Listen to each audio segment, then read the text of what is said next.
Hello, this is Rich Campe, your thinking coach. Today's screen message, I am grateful, as a big shout out to Camden Rose Campe, my daughter. Camden, I am so grateful for you. And the intentional message is quiet time. Quiet time. Quiet time.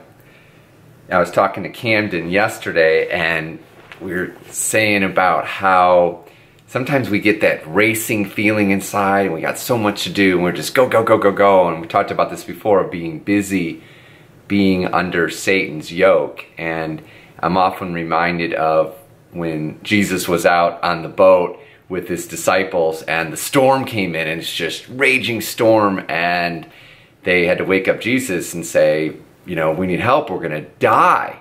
And Jesus calms the storm and then replies to the disciples saying, ye of little faith, right? And talks about their faith.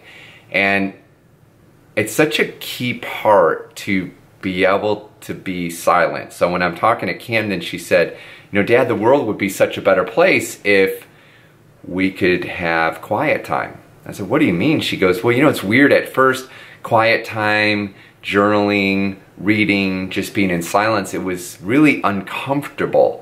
And then over time, I started realizing the power of that serenity, of just being at peace with myself. And I know for me at times in my life that was so difficult, like I could not be alone.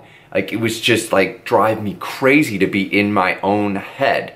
And through coaching, through counseling, through, you know, lots of investing in myself and creating that time, I treasure that time alone. I love the silence. I love the quiet time.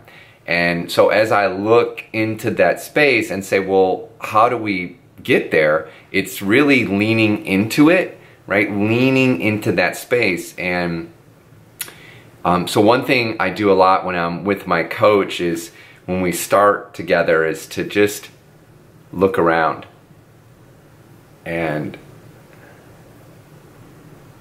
be quiet and really get to that place where you take a deep breath and realize that you're safe, right? So be in a safe place. And then ask your heart, you know, I put my hands right here on my heart and just say, what does my highest self need? You know, what is God calling me to? What is that place for me? And this might not happen immediately. It might not be, you know, the first time you go into this place of meditation and in that space, but over time, as Camden said, she said it was weird, it was uncomfortable at first, but as I did it more and more and more and more, it became really easy. And then carrying that peaceful, quiet space, that gentle soul with you, even in chaos, right? They said Gandhi could literally enter a room and the room would be peaceful just because of his presence. And there are many spiritual leaders that have that ability, and I am far away from that, but one day at a time, as I work on that peacefulness and getting to that calm place in my own thinking, in my own heart, in my own spirit, I can bring that into other places. So quiet time, it's an awesome place. How will you be the first believer to have quiet time?